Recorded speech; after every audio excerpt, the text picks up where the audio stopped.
Welcome to the Stop Doing Stupid Stuff podcast. Today, hosts Tim Keefe and Andreas Wieman are joined by special guest Rosanne Werner to talk about shadow AI, the growing trend of employees using unauthorized AI tools at work.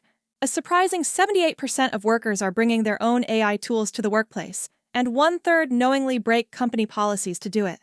Rosanne explores why we're drawn to these productivity tools despite the potential security risks. The team discusses finding balance between boosting efficiency and protecting sensitive company data. This episode is essential listening for anyone who's tempted to paste work information into AI tools like ChatGPT. Don't miss this important conversation.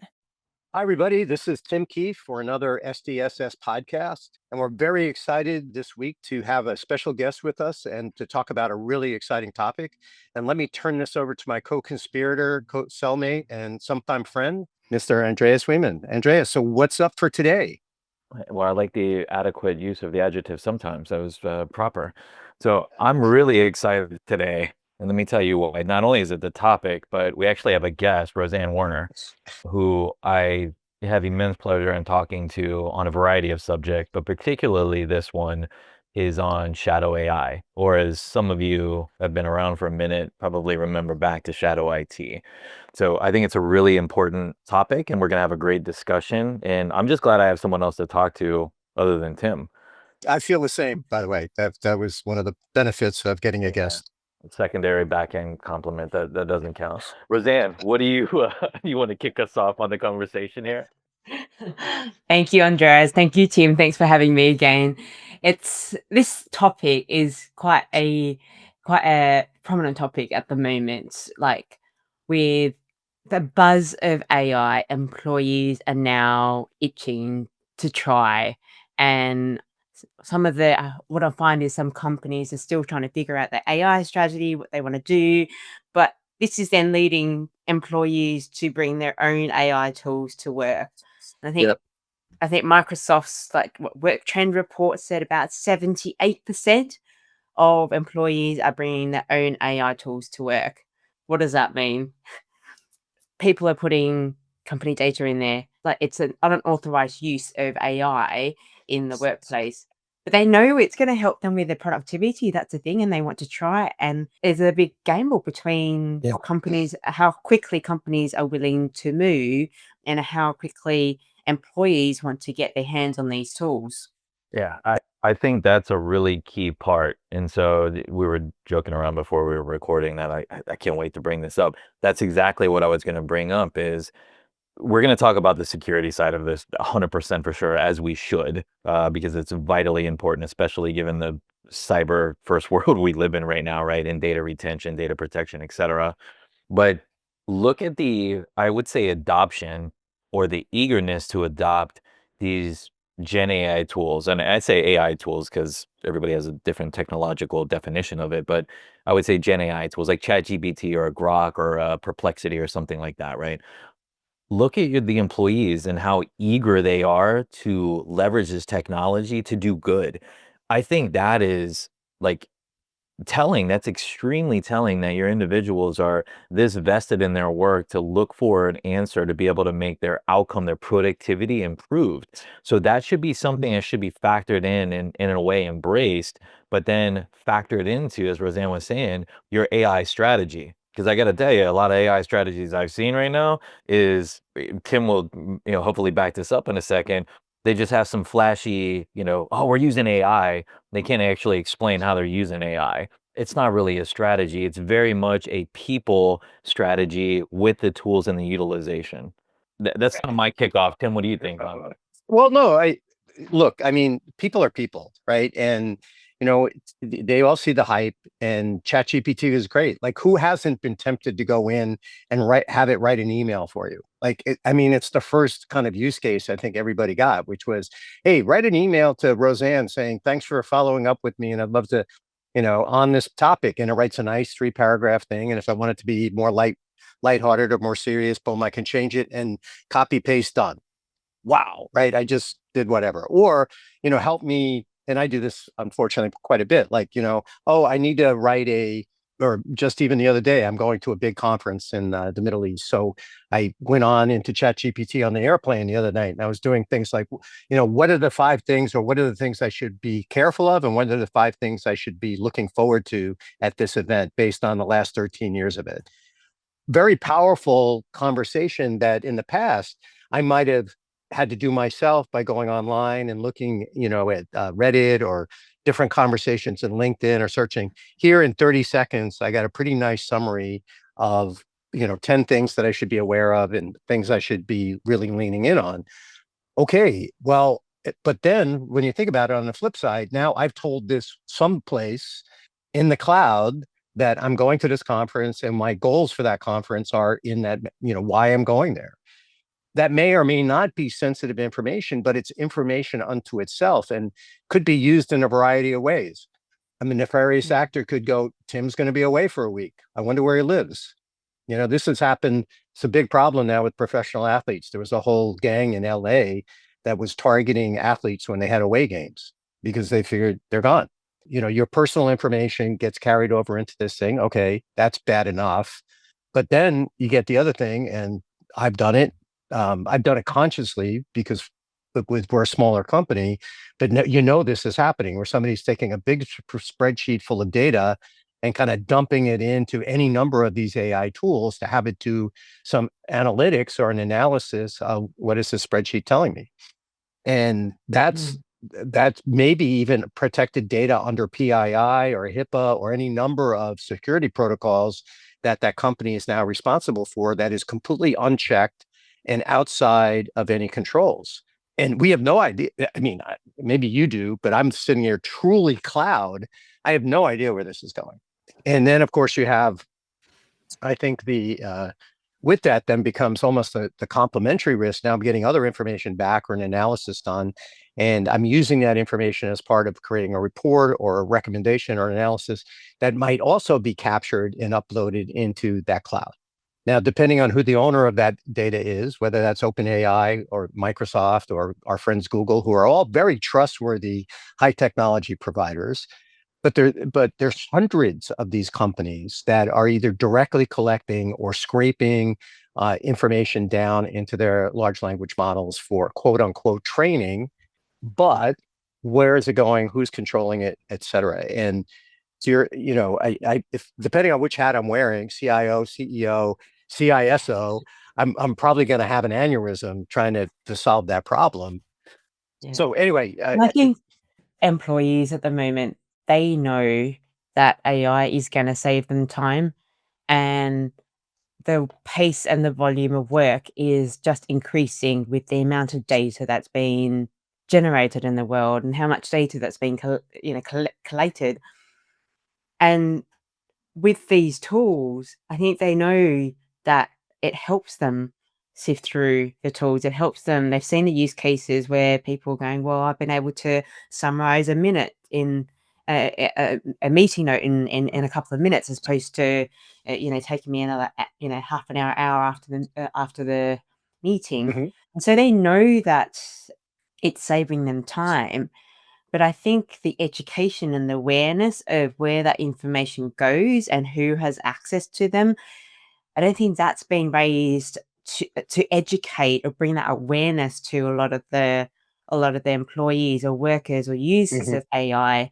And I think one of the latest, I think Microsoft reports are saying, I think 50% of the workers put sensitive data into AI. 38% know, 38 shares the confidential information without approval. And the thing is, a third of them know that they're breaking the rules, Yeah. but they They still they do. know that they're breaking the rules, but they're still going, well, it helps me do my work better. But I don't think that them knowing they're breaking the rules and the implications of what that means, it stops them from doing it, which is really interesting. Yeah. Well, and there's obviously two sides to that. One, obviously, a lot of people are worried about their jobs, at least here in the US right now. There's huge layoffs all over the place. So people want to be that efficient, that very productive employee. And so they're going to take every tool they can to gain that advantage. They have no choice because they have to have a job. And on the flip side, to your point, it's, maybe I know there's a policy about it, but is the policy enforced? Because if you have laws that aren't enforced, you have no laws at all. And do they recognize to your point, the human factor, which is, well, what do you want me to do? To your point, I can download, Copilot, or we're on a Zoom call, for example, right now. Zoom has available, it's, could be recording the call, transcribing the call, gathering all that information. We could be talking about any number of topics. Where's it go? Right. To your point. And yet the expectation is that we are generating notes, follow-ups, and information out of these meetings in almost real time because people have gotten used to it now. Well, and now what's the employee to do? Do I dad say, I'm sorry, I have to take 30 minutes, to your point, and transcribe the notes and come up with the action items from that meeting? And the boss is going to say, what are you talking about? Just use Copilot or Fireflies or any number of tools or Zoom. And the individual goes, but wait a minute, your CISO is saying don't use these AI tools unless they're part of an approved suite, which has not been issued yet. And yet you're telling me I have to be a more effective, more productive employee. And that way the employee's stuck in the middle. Anyway, Is that that's productivity? Is that productivity versus risk trade-off? Right. yes, absolutely. no- And the employee's risk preservation. is that, well, losing their job. Right. That's Yeah. the flip side of it. And by the way, it's not that there aren't a few people who are probably using those AI tools to run a side hustle to protect themselves in case they lose their job, which is almost the most common thing that's going on right now. Well, and here's what I would say then too, and you're starting to see more and more if you have like Google Workspace, for example, Gemini is being integrated in. If you use Microsoft, whatever it's called, it used to be through Copilot. Copilot is involved in there. So I think they're starting to learn and putting, ring fencing where that data goes. And I like, to be honest with you, I don't know every agreement that's out there possible. I think Tim poses a really good question of saying, where does it go? And so that way it's known. But here's what I would say with all of this, and this isn't just a Gen AI thing, right? Or a shadow AI thing. I think it's a culture. And that's why you have isolationism and you have this self-preservation and these acts of, okay, at all costs, I got to protect my job. And so I know this will help me. And it's counterintuitive that it'll help me. And I'm thinking, oh, if it helps me, it's going to help the company. I need to go do this, and not thinking of all the negative repercussion. It's a culture issue. And I think at the root of it, if we want to, with the time we have left here, let's talk about things that we think will help customers and clients who proliferate here. So I think one thing would be just communication, clearly communicating to your team. So it's not viewed as individual contributors, it's individual contributors that add up to a team, right? Communicate to them and let them know why you're doing what you're doing. Why are we saying, hey, don't use ChatGPT? Well, here's why we're saying don't do it. And you explain it in a way that is relatable to them, in a plain speak way that's relatable to the audience you're trying to get the comprehension out of, right? And then say, on the other end of that, I would say recognize if people are doing that, even if you kind of covertly know they're doing it or under the radar doing it, acknowledge it and say, look, we appreciate you want to be more contributive, you want to be cutting edge, you want to be modern, but then figure out how do you enable that even within your current, quote unquote AI strategy, whatever your tech policy is, information security policy, figure out how you can show a gesture that reinforces the effort that your people are making. I think that way, one, they're understanding why you're doing what you're doing, but then you're giving them a little bit of autonomy by saying, hey, we're recognizing this, and what do you think you could do within these means? And then you'll get all kinds of participation and adherence to the behavior that you're expecting to come out. That's just like it's a lot easier to say that than it is to actually do that. But I think that's a starting point that almost any organization, regardless of the size and technology you have, I think that is the minimum viable starting point, frankly. I'd be interested in Rosanne, what you're thinking here is, because, I come at it, I think more of the traditional like security perspective is that I have to have a policies tied to process, measurable process and outcomes and audits. But I also know that it's clearly not working, right? So from your perspective, the humanist, I actually think of your title is really like that. But you're all about the human interaction with technology. where would you take this? If you were queen for a day, which, and you could make that swing your wand and say, this is what we're going to do, what would it be? Hmm.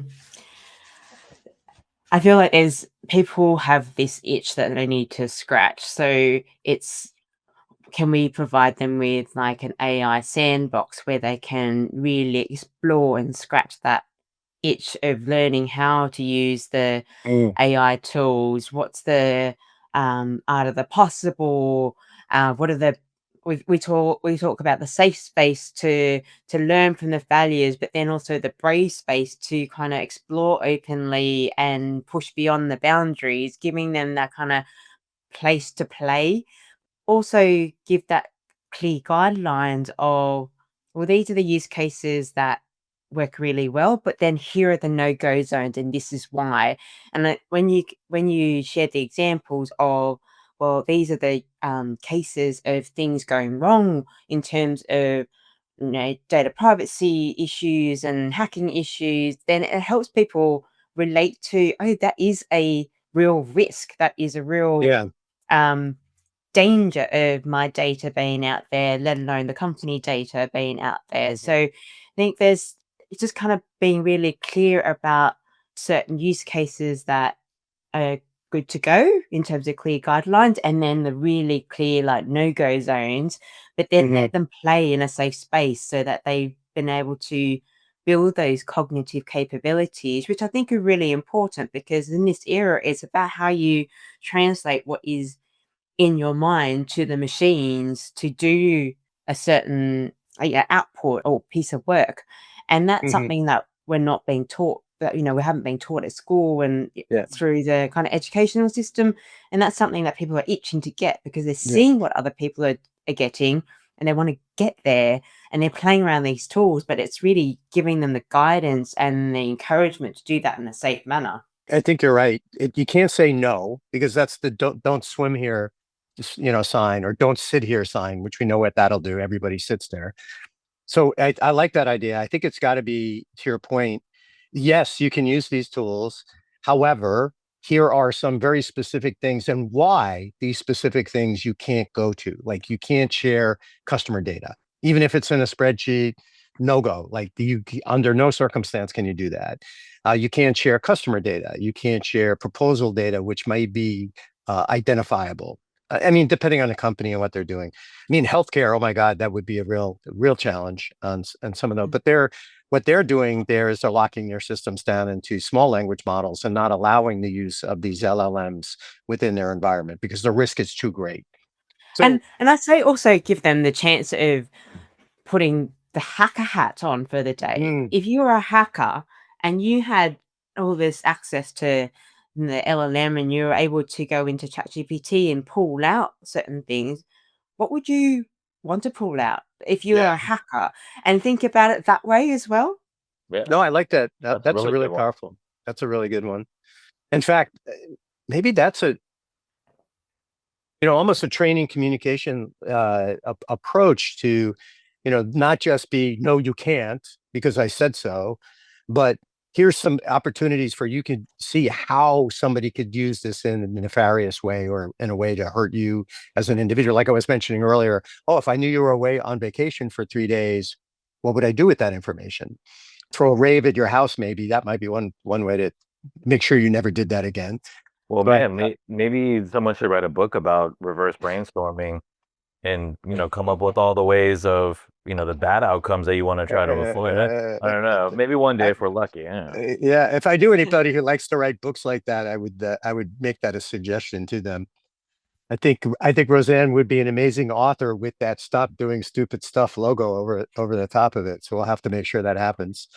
Um, we're kind of coming to a close here on this, but Rosanne, as we end this with Shadow AI, if you had like those 2 or 3 sentences you want to leave with everybody about this topic, what would they be? I think for companies, the advice for companies, like if you ban AI, it'll go underground. So give them enough to be able to feel like they've been able to contribute to building those skills, but then give them the kind of the use cases in terms of what are the really good ones to use and which ones would harm themselves or the company. So, and make it relatable that they're able to go, yes, I can feel that personally, that's going to harm me. That helps it stick a little bit more, as opposed to, do not do this, do not do that. Make it relatable so they understand the why they can't do it, or why they shouldn't do it, and what the risks are. So don't ban AI, give them with the guidance, because it is a skill that they need to build in this era, but give them the guidance to do this in a safe manner, and in a practical manner, that they feel encouraged to share the learnings and share the feedback loops on what is safe and what isn't, so they own that kind of risk side of things.